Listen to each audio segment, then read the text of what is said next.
bogey on the last isn't the way you want to finish, but how would you kind of assess the round as a whole today? Yeah, today was kind of a mixed bag. I hit a lot of high quality shots, but I hit a lot of shots at the same time. I was having to, scramble and get out of trouble. So yeah, considering I turned at 1 over to come out of the day at 1 under, I feel like it's pretty successful. And yeah, I just took advantage of the opportunities I had, and then when I kind of got out of position, did a good job of scrambling and finding par. Did anything change in your game as you made the turn? Yeah, I kind of had a similar deal yesterday. I turned it even, felt like overall I was a little bit sharper yesterday, but I kind of got off to that slow start yesterday. And I just said, just try to be as patient as possible like I did yesterday, and, hopefully I'll get the outcome I want. So to finish 2 under on the back was pretty good considering. What does that even mean, Davis, being patient? Does that mean not doing anything stupid? Yeah. Aggressive? Well, I think patient as in just not getting irritated with yourself when you're making par on the easy holes, or you're not quite making putts. It's just you got to realize that if you're controlling everything you can, the chips are going to fall how you want eventually. So yeah, just staying patient, and like you said, not getting too aggressive and trying to force things when things aren't going your way. So just trying to stick to the process and try to capitalize when you have the opportunities. You talked about this a little last week on Sunday about you've had some chances to win the last month or so, one bad swing or something like that, but you've stayed positive. You kind of come into this week with that attitude where you were able to kind of get rid of the one swing bad swing last week that kind of cost you. Right. Yeah. It's it's really easy to hang your head on one bad swing, but I had to make 260, 270 other good swings to get into that position. So just knowing that I'm doing all the right things, and I just tried to come in this week. Monday I forgot Sunday, so I just came into this week with an open mind and knew the things I needed to do to get prepared, especially being a new golf course I've never even put foot on. So I felt like I got busy right away, and yeah, just trying to take it day by day, and keep playing some good golf, and hopefully be in that last group or so on Sunday and have a chance. Davis, at what age do you think you were a good golfer? I don't know.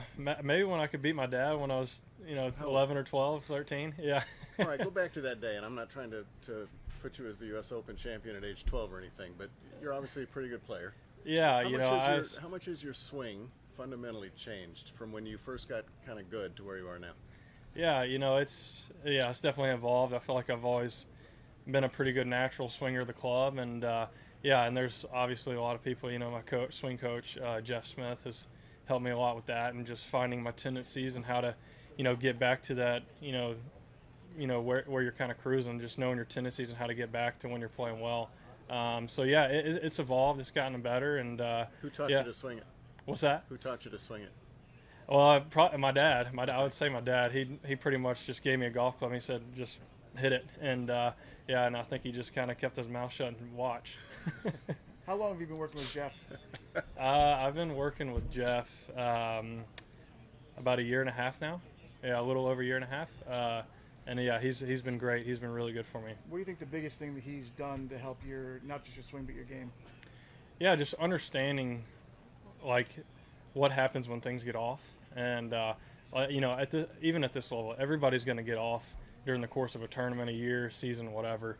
And it's just finding a way to get back to it. So I feel like now I have a really good understanding of when I'm not playing well, how to quickly get back on track. And I think that's been the biggest thing, and just figuring out my tendencies and how to get myself back to, what I need to do to play well. I think you've been top 15 the last 5 tournaments. So obviously it's really tough to win out here. Do you take just comfort in knowing that you're really close, or has it been frustrating to not break through? I assume just more comfortable. Right. Yeah.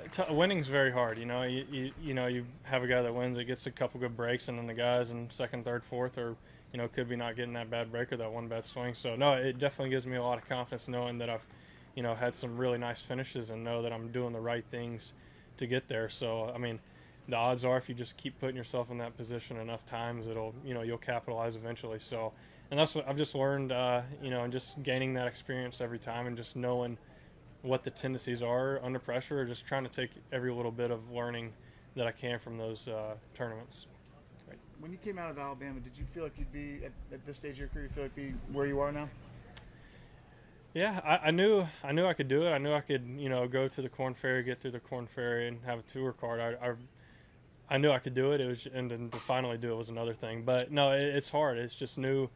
It's a new arena, so it's kind of hard to tell. But I went into it, with a lot of confidence, and I think that helped me. And then I, got status on the Korn Ferry pretty soon, and had 2 wins out there, so that was pretty nice. And you just see the guys before you progress through those levels too, in college to Korn Ferry to PGA, and it's just like, I'm kind of on the same path, so why can't I do the same kind of deal?